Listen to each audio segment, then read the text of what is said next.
for Capacilla? Sorry. So I'll let you introduce yourself. Okay, thanks. Good afternoon, everyone. Can you hear me?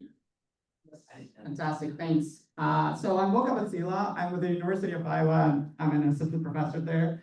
And the intention of this talk was to share my experience of introducing AI tools and machine learning in the methods class that I've been teaching for the last year.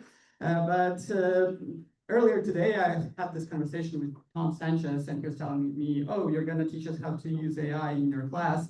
But to be honest, it's more of a, well, tell me what I'm doing wrong, because I think we're all still in the stage of experimentation and figuring out what works best. With the general motivation to ensure that we are up to date in terms of providing the necessary skill and training for the students that we teach in our planning programs. So I'd like to start reflecting on William Gibson's quote that, well, AI is technically already here, but we can probably see as planners how unevenly it is distributed and how unequal access to it is, and some of the presentations highlighted it today. But it's also how equipped the students are and the planners are to capitalize on it and to embrace it. And I believe that we owe it to the certifications that our programs have, because we are called out on providing the top-notch knowledge in terms of the planning theories and all the important information that we provide in our class settings, but also providing students with the cutting-edge skills to be not only employable, but also to serve our communities to the best they can. And I think we are pretty good in our planning programs at ensuring that the knowledge is being harnessed, and we have a lot of contextual classes that train our students to have that planner's hat or the planning goggles and see the issues and develop solutions to the issues. But where we tend to lack is actually providing the skill sets that help planners to capitalize on that knowledge. I've heard numerous times about a transportation planning job being snatched by a transportation engineer rather than planner because of the lack of skills, or affordable housing development analyst not being able to get a job because a business analyst had more appropriate tools and skills to be effective in that role. Nevertheless, I think there is a common understanding that the industry expects us to train students in that manner and to provide them with up-to-date skills in terms of GIS and data analytics. And the challenge that we face in our urban planning programs, and I'm pretty sure that it's not only the reality of our program in Iowa, is that we get students from all kinds of backgrounds. A few years back, we even had a trumpet player. This year, I have a student who's a music composer, and we still have to bring them up to the same stage and ensure that they have the skills that will make them effective and efficient in their professional careers. Our program is quite supportive of that. We have 4 required methods related courses. And the course that I teach, Data Science for Urban Analytics, kicks into these in the second semester of our 2-year master's program, which is extremely helpful because instead of focusing on the basic stats and kind of overcoming that fright of numbers, I can actually start working on overcoming the fright to code and some machine learning techniques. So the objectives that I have for the class is actually to teach them to code and to be able to be more effective at analyzing the large quantities of data that are currently available at particularly no cost, to teach them how to use that new skill to the analytical tools and basic statistical methods that they were exposed the semester before, but also to introduce them to some of the machine learning techniques like classification, clustering, natural language processing. And that actually gives a nice background for broader discussions about the ethics, responsibility to provide accurate data, and having the understanding on where and in which aspects the results that might be produced by those AI tools are either less accurate or should be treated with caution. So I do that in Python, And there are three main reasons for that. First, because the industry is much more receptive to that type of skill and that environment. It well integrates with the Excel and GIS, so students can basically capitalize on that skill in other classes. And it's also more context specific. At the University of Iowa, we have a pretty robust business analytics program, and they have a wide variety of courses offered in Python. So this is mainly with the long-range idea of students potentially exploring other classes with the same basic skill set. I have a clearly defined policy for the use of chatbots, and I encourage them to use those practically as tutors in ensuring that they either understand the code or they can modify the code that I provide them with. But nevertheless, I still ask for all the output to be submitted together with all of the assignments. But more broadly, I ask them to be critical whether the use of the tools that they bring in, particularly chatbots, is really necessary, or they can spend maybe a few more minutes and actually understand what needs to be modified with the assistance of instructions that I provided them beforehand. So the course is basically structured or can fall into four main buckets. And the first month is largely dedicated to overcoming the coding fright. They all, for the most part, see the environment that you can not just drag and drop, but have to type in commands for the first time. And there's a lot of resistance, a lot of tears as well.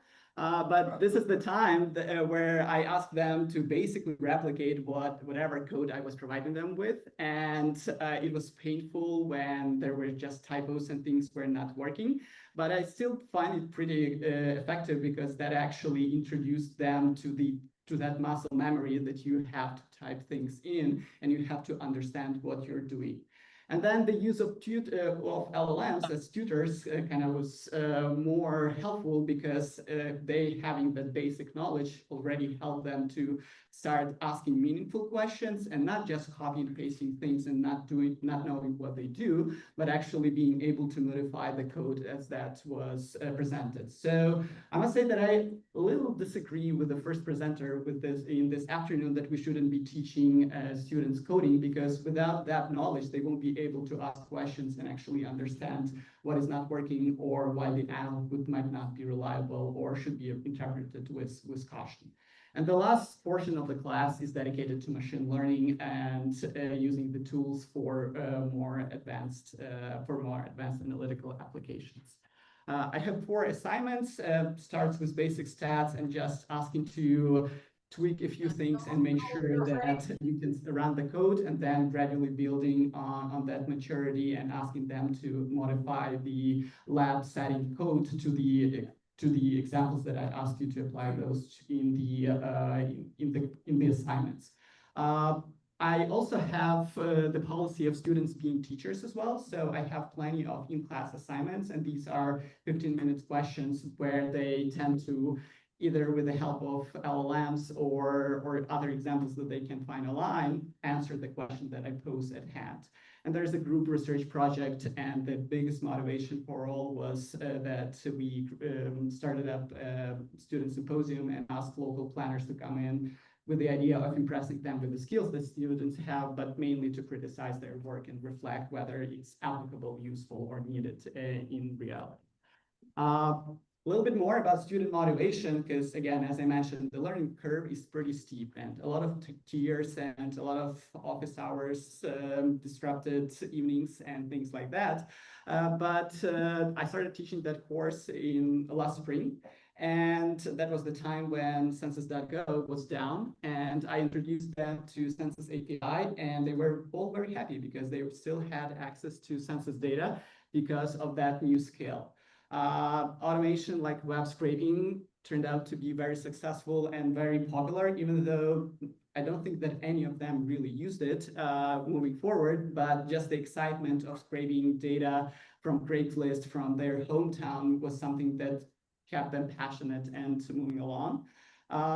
the speed and the much larger flexibility of working with spatial data compared to GIS that they were learning in parallel was something that really resonated with the students. And keeping the applications diverse, like environmental planning, housing, transportation, also help to keep students motivated and motivate them to keep exploring the tools more. I find the class to be successful in terms of the outcomes, because I had 12 students and most of them got internships either because they learned a new skill or were much more effective in their internships because of the skill. I had a student who was interning with federal government, and they had a work plan for him for all 3 months. He completed it in a week only because he could code. So that was a pretty substantial achievement. 2 more students got their offers for internships as a result of the symposium that we ran and the skills that they were able to achieve. But there was also this cross-pollination as students started using the skills in other classes as well. My colleagues reported it to me. Some of the challenges I mentioned that there was a lot of frustration, but I think most of their frustration was coming from misunderstanding that you cannot just get it. You have to practice to be able to work on it. And I kept using the example of playing the piano. You won't become better at it just by listening to the music or reading about famous composers. You have to keep on practicing doing that. Obviously, the challenge of students coming from different backgrounds was also pretty large, but those who were more mature were basically encouraged to act as TAs. And the biggest problem became when they were more mature and bolder to start using LLMs to modify code, but started thinking what they're doing with that. And there was, again, a level of frustration that I asked this question and why isn't it working? So there was like a debugging process of like why you asked this and what you were trying to achieve. There was a fairly successful project that we did with one of the students, and it resulted in publication, and we explored all kinds of machine learning tools to do it. And it's just a good example, in my opinion, of how this new skill set spurs curiosity and leads to more professionally prepared students. But I also think that we owe it to the code of ethics, because we equip students by training them how to code and work with LLMs and machine learning tools, and to be more effective and faster, providing quality analysis, but also being critical of the limitations of those tools that they offer. Thank you.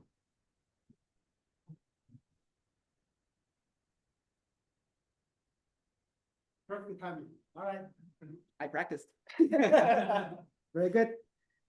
Thank you. Any questions? Yeah. Yes.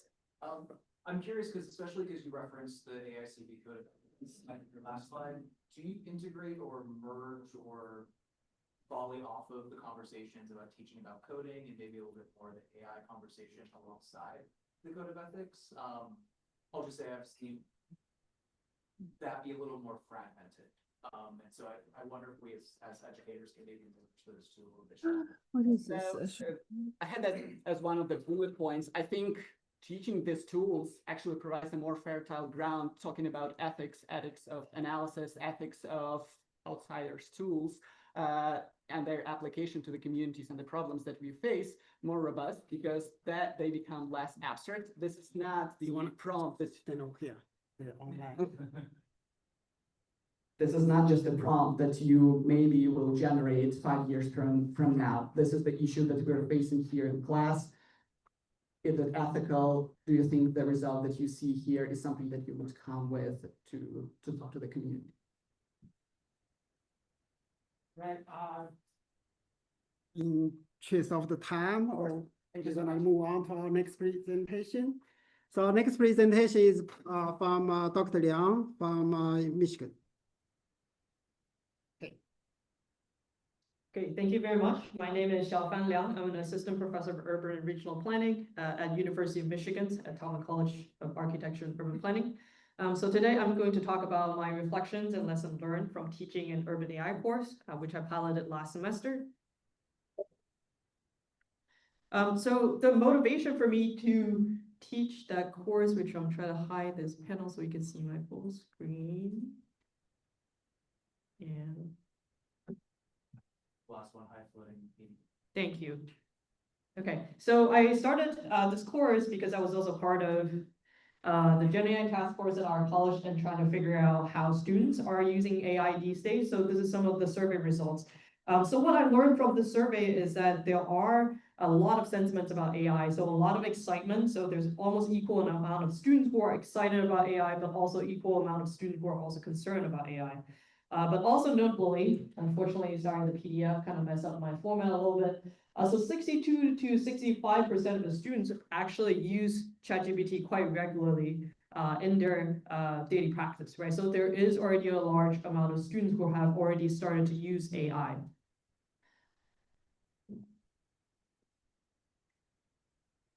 So this is also, I think the PDF is a little off in the way that this is presented. So again, so there are a large number of students who have already been using the AI tools more than a few times each semester. And I have a background personally in sociology, computer science, and urban planning. So what I take from the survey is that I think planners should play a more active role, right? So if you only know AI a little bit, you're gonna be constantly stuck in the phase of having a little awareness, but you have no ability to move past that, right? So let's say if you're frustrated about environmental implications of AI, but that's how much you know about it, right? You don't feel incapable of addressing or developing solutions to address that. So I have the proposition of planners should play a more active role, and part of it is through education, right? So I think I believe in the power of teaching students to understand how AI actually works and make articulated argument about the costs and benefits of AI in urban contexts, and also govern and build meaningful value-driven AI product, right? So planners should not just be the consumer of AI product, but they should also be able to be a developer for the AI product that we're interested in. So I piloted this idea in the first urban AI course at Talon College this year earlier. So there are 20 students, so half of them are from our Master of Urban and Regional Planning program, 10 of them from our Bachelor of Science in Urban Technology program, and 1 from a Master of Public Health. So they do need to have taken at least a stats course before, and they need to have proficiency in a programming language. So fortunately, at University of Michigan, we have a lot of courses in sequence, including urban informatics, planning method, that which all have certain programming components into it. So fulfilling these prerequisites is not very difficult. However, few students have any understanding of AI mechanics in terms of how AI actually works, or know how to address the misalignment between the AI tools, domain needs, and human values. So before I go into the specific design, of course, a part of the pedagogical tension that I struggle with are these binary, but in my case, not so binary, contradiction of pedagogical tension, right? So for instance, how much breadth should be included in the course versus the depth, right? So the depth also correlated with how much technical skills you teach versus how much of a topic breadth that you teach. Are you focusing on this course on a literacy teaching, which means you bring more planning students into teaching them how to use AI tool or give them awareness, or do you want to focus on a small group of students who are more motivated, have basic skills to help them build capacity? Right, so there are also other tension between if you have a technique center course, which is usually easier to teach because it's specific operation, how do you do specific task. That's very standardized, right? However, if you want to start with a context-centered question or problem-centered question or ways of teaching, that's going to be much harder because there's no standardized material for teaching out there. There's also similar struggle as urban informatics thinking about a big tech conformity, right? So if you're teaching AI, 100% you're going to involve ChatGPT in some way, right? So do we want to teach our planner to use all the commercialized tools, or do we want to enable them to have alternative practices using open source model, for instance? There's also a tension between learning about AI and learning with AI, right? So for instance, whether you're learning using AI as a teaching tool, as a learning tool assistant, or you're actually learning about AI, like how AI works and what's the value of it in your specific task. So these are all the tension that I struggle with. So the points that I highlighted, I designed a very ambitious plan course, right? So I actually decided to hit all the parts that I both highlighted. So the first question is then exactly what to teach. So this is a very ambitious course plan, and I taught it, and I'm not sure that student will be able to digest them well, but they actually take in all, and they're super excited about all facet of it. So there's 5 modules. There's one about AI mechanics, which is more on the CS focused side of understanding how AI works. Urban application, which is more specifically on how AI has been applied in planning. A lot of the topics covered today. Governance and society, the social implications, environmental implications about AI. How do you govern it? How do you consider the cost? How do you align human values with AI? And AI systematic impacts, which is another kind of social implication, but broadly like the environmental impact or the impact of the infrastructure. As we expand the AI use, what do we do with AI infrastructure in the planning domain, for instance? And then number 5 is the AI tools proficiency, which is basically how do you use AI better, which is cross-cutting across all the modules. The second question I want to answer is how do I tie all of these knowledge together, right? So I present them as a module, but courses are taught in a certain sequence, and I think this visualization is my theory of urban AI to some extent, or how the knowledge get picked together. So the middle 2 part of the yellow part, so these 2 are the 2 main goals that I want students to take away from the course, which is how do you effectively and appropriately apply AI in urban context, and also how do you address AI social, environmental, and governance implications in cities, right? So to reach these 2 goals, the source of the knowledge really coming from 2 ends. Like on one end, the pink side is the CS domain knowledge, right? So it's very much on purely understanding how AI works as an isolated agent, like just applying model, like what is a model, what is supervised learning, unsupervised learning, how do they work?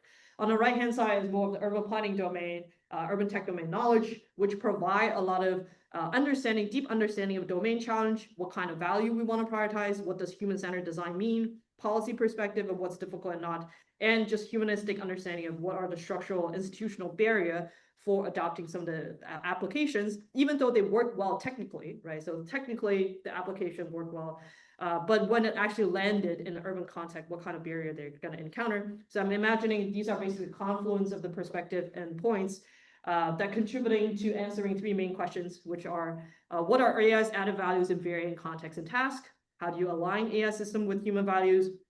And what are AI's ethical concerns and social risks? So these are the 3 main questions you need to answer to be able to get to the final. But one thing I want to highlight here is I left actually quite of a gray area here in the middle, in the background, which is what I call like a personal taste or interdisciplinary mix. So this is like the perceptual space that students come in. So if they are more interested in a policy perspective of urban AI, they don't have to take in or digest as deep of a CS knowledge as someone who want to be a developer, right? Who want to build AI product and AI application actually for planners. So this is like the gray area that you can shift left and right depending on your personal goals. So the other question that is critical in pedagogy is how do you assess success, right? So in this case, I consider success as critical AI applications and reflections.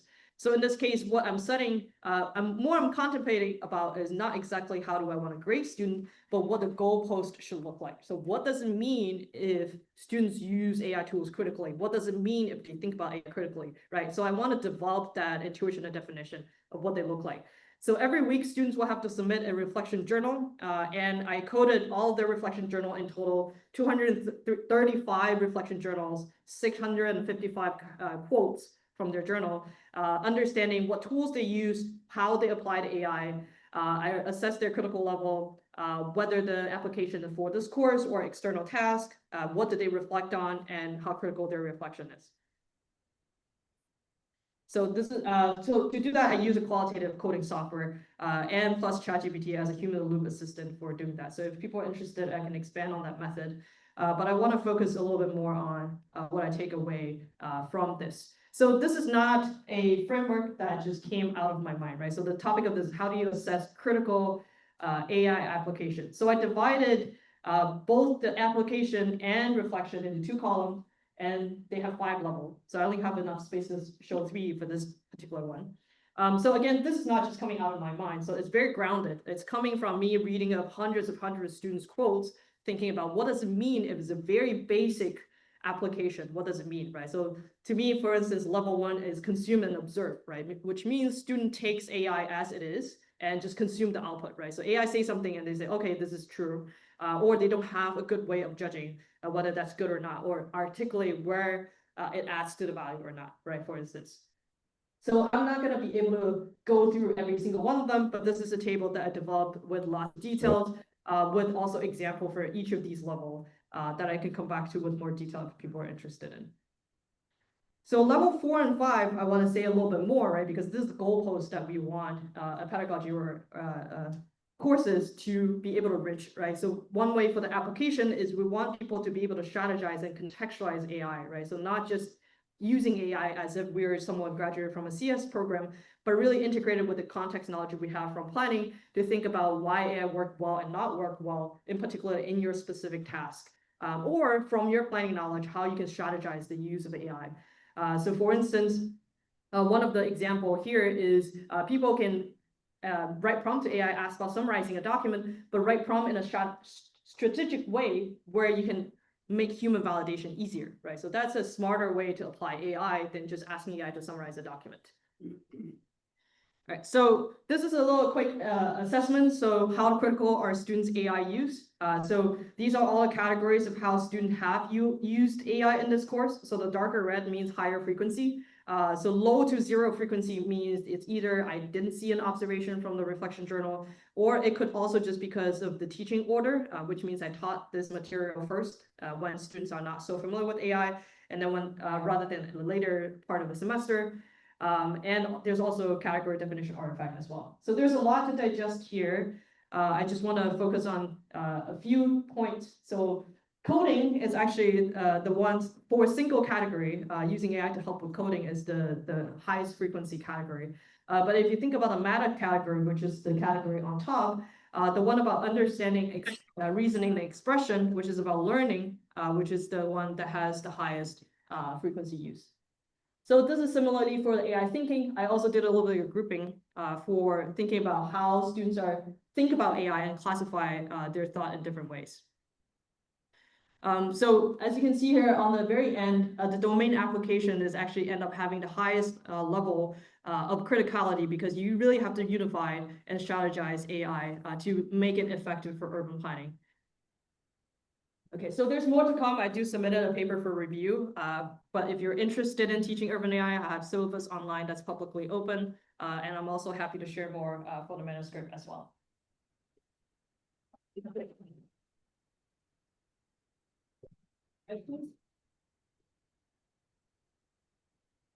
Yes.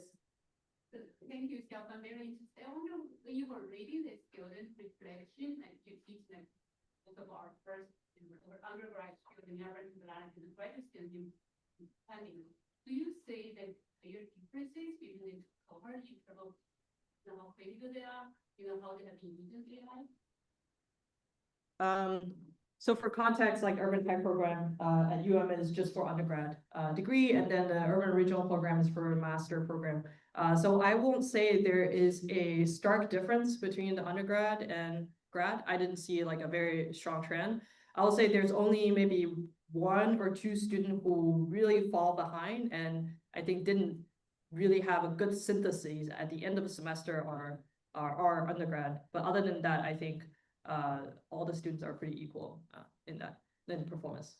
Could you just expand on that and reflect on what preparation for your course in terms of backgrounds and previous coursework helped students the most? Yeah, so I actually fortunate enough to teach most of the technical courses at So I teach planning method, I teach urban informatics, and I teach urban networks, and also teach urban AI. So I have the privilege of planning my students early on in the sequence of courses, right? So starting in planning method, they had to start using R and programming language to wrangle statistics. So that gives them a first taste of what programming looks like. Urban informatics then is more focused on data, right? So instead of, I personally believe that we need more planners who understand data and data governance than planners who understand AI, right? So if there's a funnel of a pyramid of how many people should know the knowledge, then urban informatics is focusing more on just getting data solid, right? So do you know what database is, what API is, how to wrangle different kind of data? Then AI is kind of a more specialized topic on top of this. So for students who have taken these sequence of courses, they're pretty well prepared for the urban AI. Okay, right on time. Move on to our next presentation. Thank you very much. Our next presenter is, let me see. That's one, yeah. Yeah.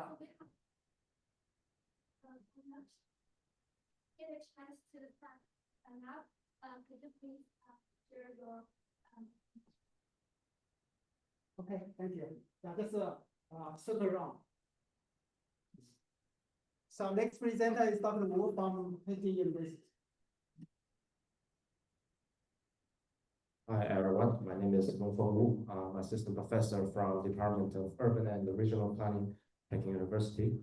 And I teach GIS for planning course in my department.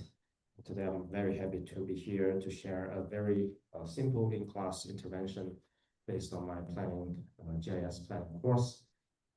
The goal here is trying to understand how students feel about the usefulness and of the large language models when they using the GIS for their works. And as we know that GIS is a very important component in planning's curriculum, and it's very helpful to collect data and help perform the data analysis and visualization, etc. And large language models, as we heard a lot of talkings in today's session, can generate human-like texts.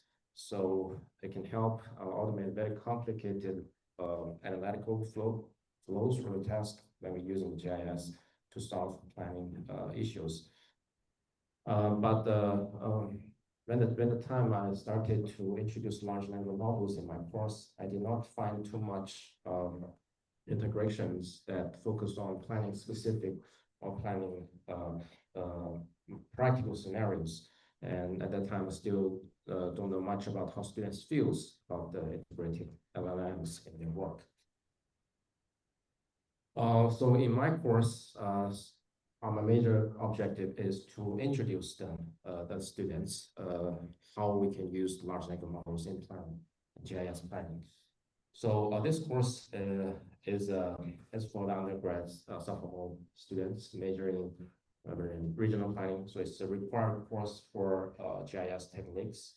But because they have very limited exposure to GIS and other related techniques, the first 5 weeks, first part of this course is brief introduction about the data, GIS softwares. And then the second part, I started to introduce them how we can use the GIS to solve planning, the real world planning issues, like how to describe the spatial patterns of within the cities, how to measure the accessibility to different amenities.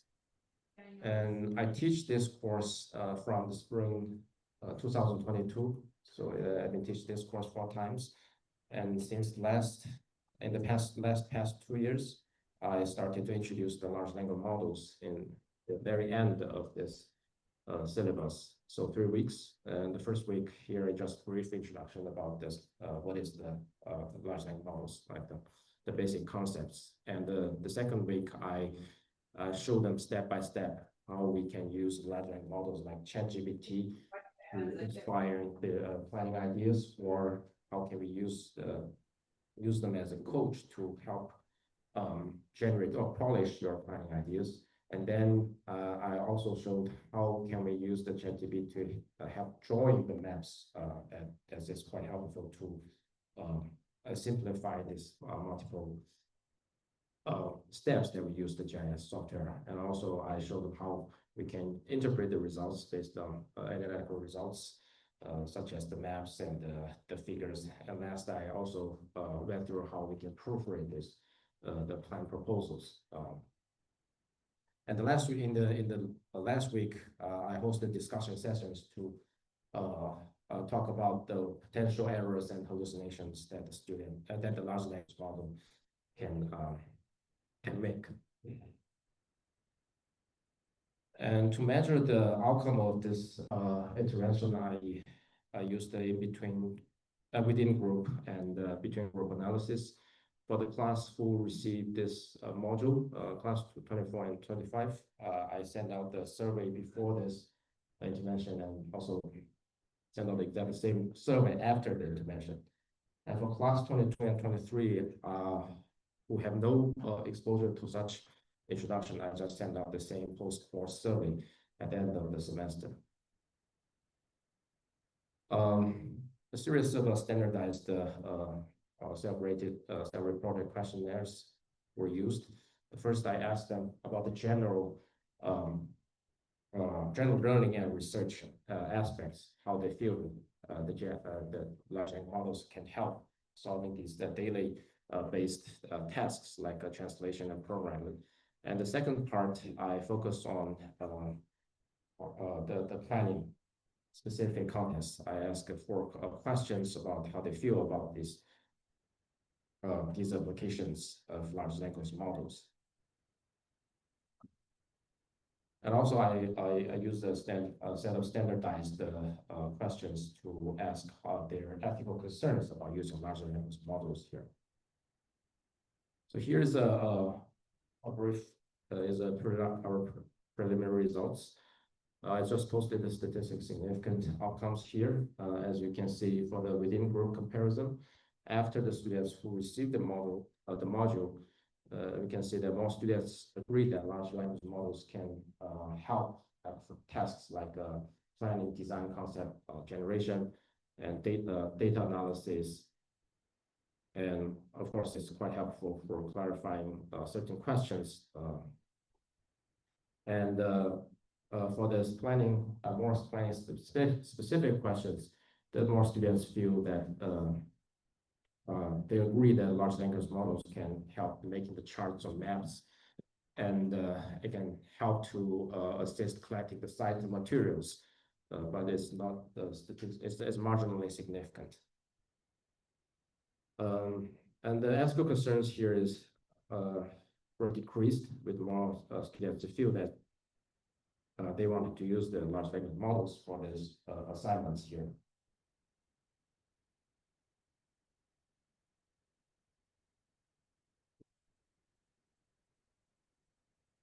The between group comparison showed a similar trend.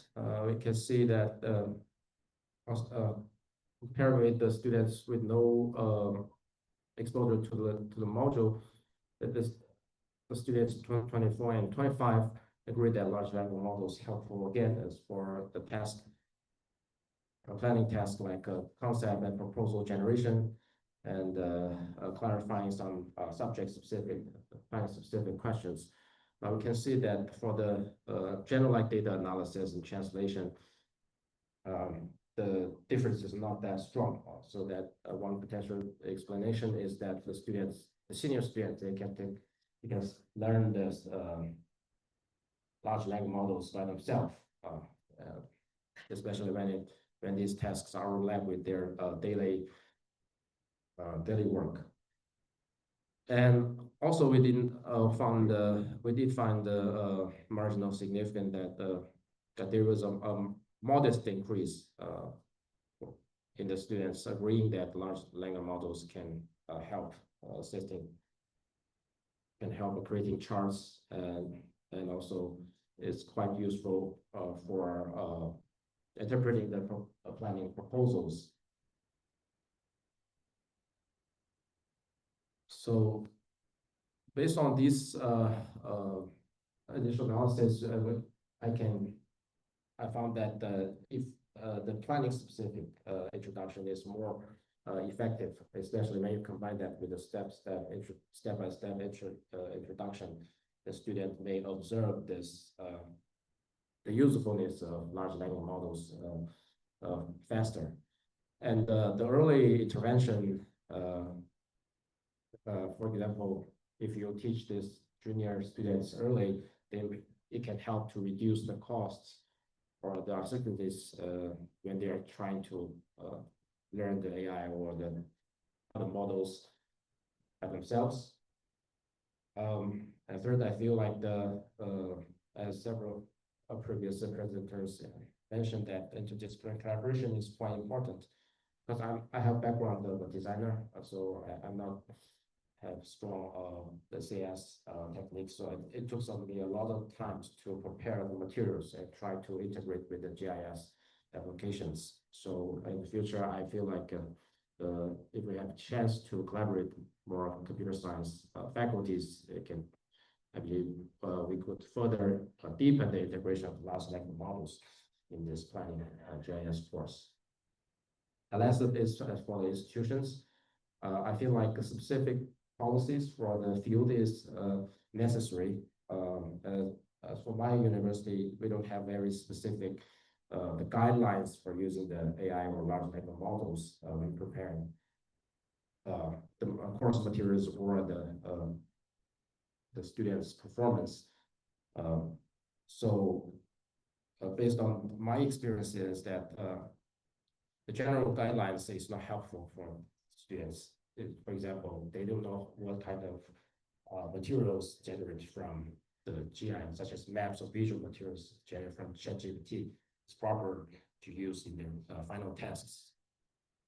A bit of limitation in future studies. It's a preliminary test with a limited sample size, so and the cultural and institutional factors might hinder the generalizability. And it's just a self-reported short-term perceptions, but so we did not know how the students' actual performance, how the intervention affect their skills and grades. Last, we just introduced the ChatGPT and DeepSeek as the AI technologies growing fast. So in the future, I believe incoming the next presenters, they're going to introduce more complicated other models that can help combine text and visual and even spatial data. Thanks so much. That's all about my story today.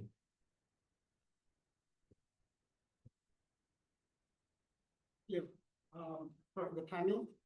So we have time for a couple questions. Well, I have to ask this, since DeepSeek isn't widely available in the US and you use both ChatGPT and DeepSeek, could you talk a little bit about the pros and cons of each in the course of your teaching? Yeah, first, I mainly introduced the ChatGPT in the intervention, but the DeepSeek is just for, I feel like it's my personal feeling when I try to introduce students, because the language difference. The DeepSeek is more about the Chinese language, and my course is introduced to the English. So that's the reason why I use the ChatGPT. And for the difference of these two, the performance is that I feel like the DeepSeek is built on when you're dealing with the Chinese context. I feel like the DeepSeek can do better job than the ChatGPT. So for planning issues in China, do you think DeepSeek might be very helpful? Yeah, at that time, that's my feeling. I don't know what's what the technology goes. Yeah. Okay, final question. Yes. So you said you introduced the large language model into GIS, right? Yes. So that we introduced it like as an independent unit, or do you kind of try to combine this, integrate it with like a GIS spatial analysis? I'm just trying to imagine, for example, what are some of the example exercises you ask students to do that as someone with not don't know much about that? Yeah, I can give you an example, because the previous part of the course I introduced the GIS tools, for example, how to measure the accessibility, and then large language module I use the same tools, and then I show them how we can add this ChatGPT to help you automatically analyze the accessibility to parts. So they have some previous exposure to GIS tools, but do that analysis in a traditional way. And then in this large language model, they can help you better or streamline this workflow. Okay, thank you very much. Thank you. Thank you so much.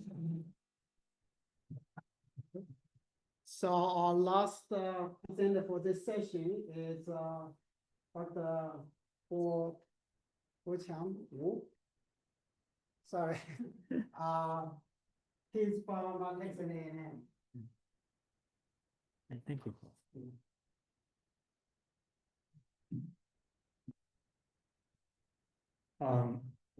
Thank you and good afternoon. It's a long day. I know we have been tired of all of the texts we have, so I'm just introducing some images as a focus of this session.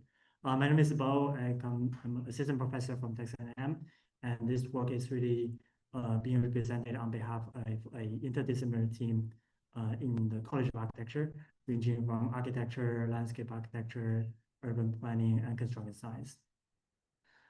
We are interested in a very specific task, which is to use AI-generated images for renderings in urban design. So this is more like the fancy images you see in all of the architecture and design schools. By looking into the performance, perception, and the challenges.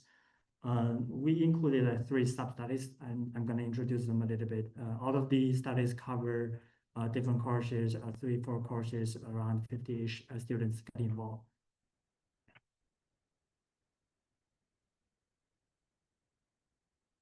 So the goal for the first study is really to evaluate the image quality done by generative AI tools. So if you are familiar with the design process, this is a very typical workflow. So first, you need to produce a set plan, and this is where the designers are trained for. And then this plan will be turned into a 3D model, which is typically going to be done in 3-dimensional modeling tools such as SketchUp or Rhino. And conventionally, we have a very last-minute task, which is to produce a rendering and perspective via Photoshop. So if your planning program happens to be in an actual design school, you'll probably see a lot of students staying overnight in the last couple of days for the deadline. That's the work they're working on, the last type of rendering. So the emergence of AI really introduces new approaches to finish this final task. And what we are trying to explore here is really how these tools can help us to speed up the perspective generation or rendering generation process. This is a course that I taught in the spring semester, a graduate level landscape architecture studio. We spent quite many weeks at the beginning of the semester and leaving like 2 or 3 weeks for this simple task of AI-generated images. I have 5 students, and I asked each of them to produce 75 renderings within a couple of weeks. That's going to be done with 5 different models: SketchUp Diffusion, Midjourney, Stable Diffusion, LoRa, which is a alternative of Stable Diffusion, more fine-tuned, and ChatGPT 4.0. So here's just one of the examples from LoRa, seeing the renderings that we're producing. And so collectively, I got around 400 images as the sample size we have. So all the tools I mentioned here are specifically about image to image. So this is not about text to image, not about text to text, only for image to image task. With all of the sample size we collected, we did some quick evaluation based on 2 criteria. The first is a method called CLIP, and to simplify, it is basically measuring the alignment of the generated images with the original text prompt. Versus another criteria is measured by instructors, some tutors like me, checking whether their design image is meeting the design standard of the drawing.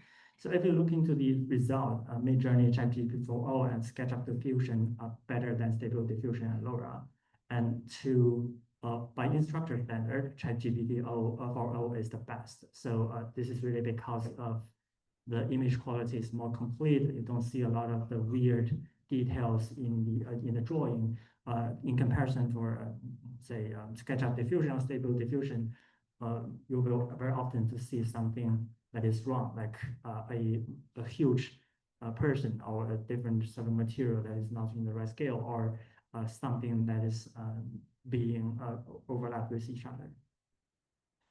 And then the second study, we are trying to test another question, which is to ask the student to detect and read the AI-generated images versus human-created images. This is basically means the AI images versus the Photoshop images. We collected a sample of a large sample, and then randomly pick up 10 AI images and 10 human images. So these were mixed together and asked the students to finish to do some quick experiments over 20-ish minutes. And over this process, there are 3 types of data collected: behavioral, neurocognitive, and visual. I'm going to introduce them one by one. For behavior, we are asking the students to do a image rating quiz. So they're going to generate 2 outputs. One is the quality of the image ranging from 0 to 100. And also we ask them to detect whether this image is generated by human via Photoshop or generated by AI directly. So here's the finding. We get higher scores for the human created images, which is around 20-ish point higher than AI generated images. And another finding is that the accuracy rate that student can tell whether this drawing is produced by human or AI is 70%. It sounds pretty high, but by my standard, I think this is pretty low compared to my expectation earlier. The second type of data we collect was the neurocognitive data. This is to measure how the participants' brain activity when they are working in this experiment by using the FNRS device. So this is really a work from my collaborator, and I don't fully understand the data behind it. So I just asked her to give me a couple of English common language to explain what it means. So first, we see stronger brain activation when viewing the human designed renderings, as you can see from the 2 images compared right here. So the strongest differences appear to the frontal regions of the brain. So meaning these regions are linked to attention, decision making, a higher level of thinking, and we see higher mental effort when students are seeing these human created renderings. So you can have a general perception of how they think when they are seeing different images.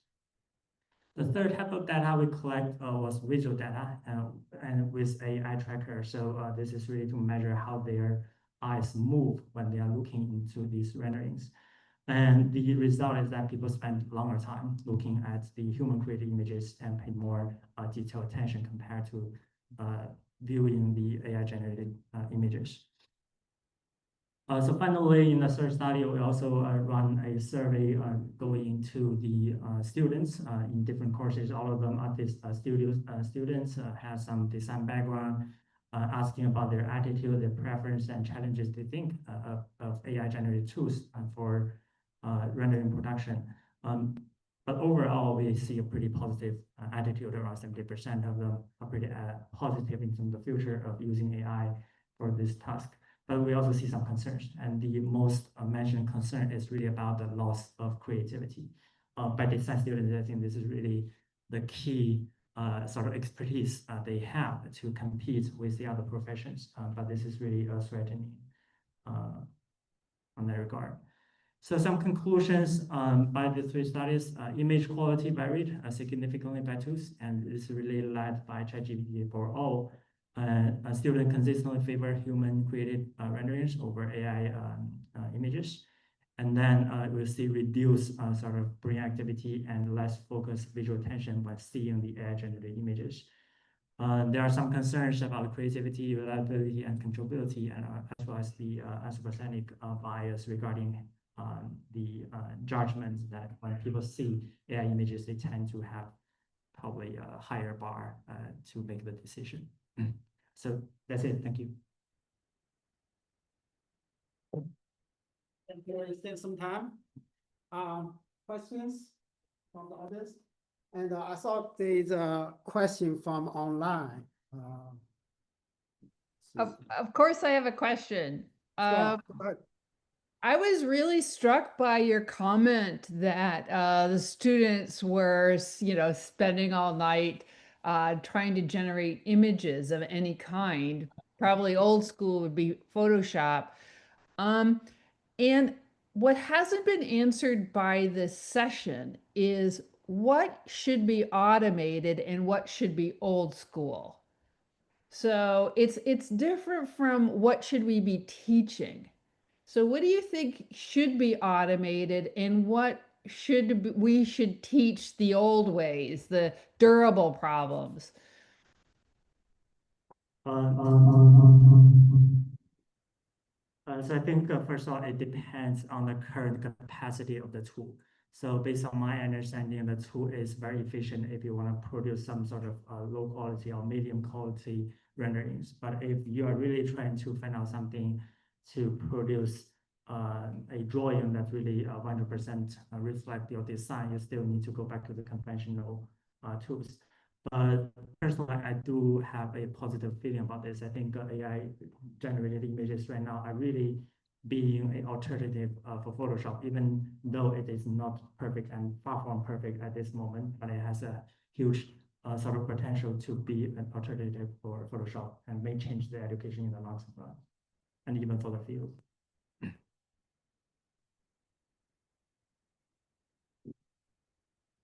So I'm curious about, like, I haven't done very much image generation with AI, but I've done a little bit, and I've noticed it's actually pretty energy, intensive or whatever. I mean, it uses a lot, seems like it uses a lot of power to make these images.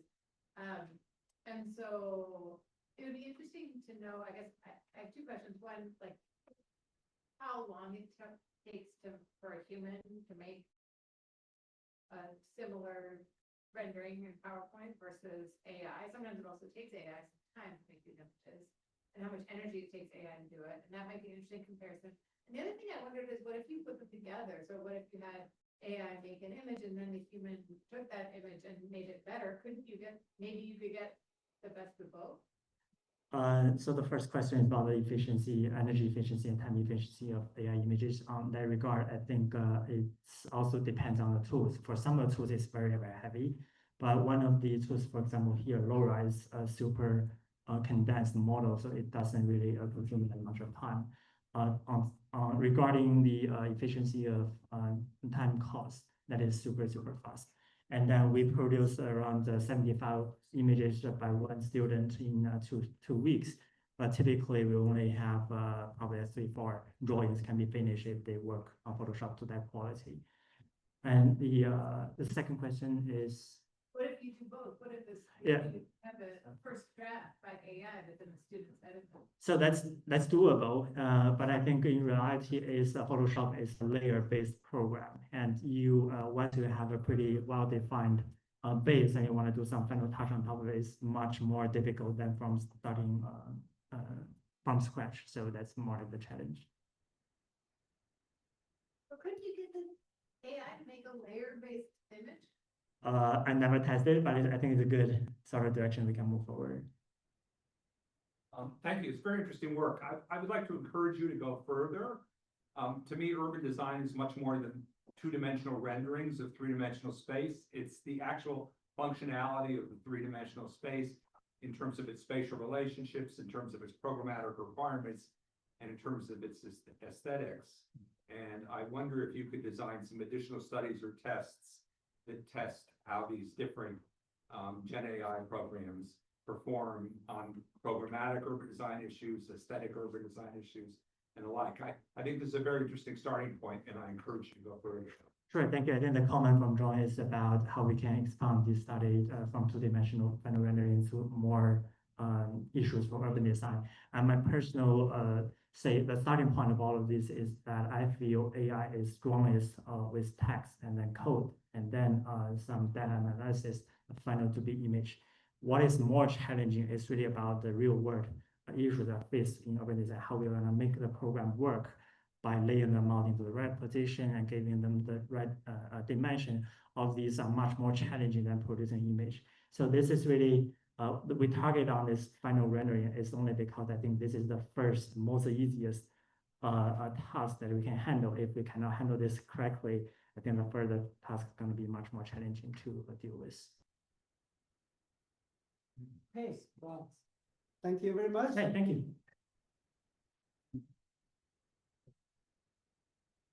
So we're gonna have another coffee break. There are coffee there, and also where you wanna talk about the reception this evening. Right. Yeah.